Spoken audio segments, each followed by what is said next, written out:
Hi guys, in this video I just want to explain a really common studio lighting mistake a lot of people do and don't realise that they're doing it until they look at their images. So we've got Hannah back with us today and we've got a 3 light setup. We just got an Octobox, which is our main light, and 2 strip lights. So if I just do a quick photo for you, I'm just going to be shooting at 200ths of a second, f8 100 ISO. Now to us this all looks perfectly fine, the lights all look perfectly in place, but what we're getting is this light bleeding on our white backdrops to the side of Hannah here. So we just turned off our key light and we're now looking, and we're just going to take another shot of Hannah, and we're seeing this light bleeding everywhere. We've got patches on the floor and we're kind of, where is it coming from? Because the lights are pointing at us. If I just go over to the lights, it's got a grid on, so the light is hitting and it's directional.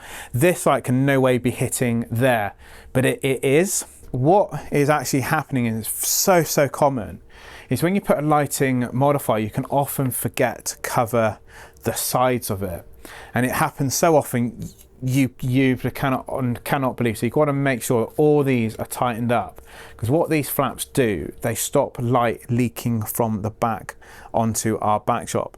Now then, so if we now do another shot, and I'm just going to check the other one because the other one's got the exact same thing as well. We haven't done them up properly because we might, how this probably happens is we're swapping lighting modifiers over, we're putting different lights on, so these are always loose afterwards and we just never do them up. So now that this is sealed, there's going to be very minimal light now coming back towards us. So now if we just point these back in place, now that we've actually got them there, we can now show you the difference. So before I turn the main light on, let's just check that this has now fixed the issue. So we just got our kick lights on, and you can now see we're not getting that awful spill that we were seeing before. So we can turn on our main light now, and we can now shoot away, knowing that the problem has been resolved and we're getting these great images we'd wanted to get from our photo shoot. So if you ever see this happen to your images on the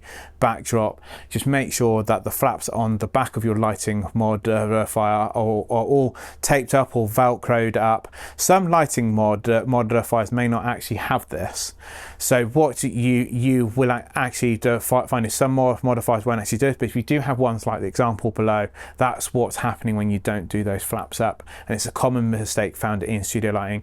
Often people wonder how it's happened. We just managed to resolve it within a couple of minutes, and we did it by isolating each light and working out where the problem was. So thank you so much for watching, Hannah. Thank you so much for modeling for us.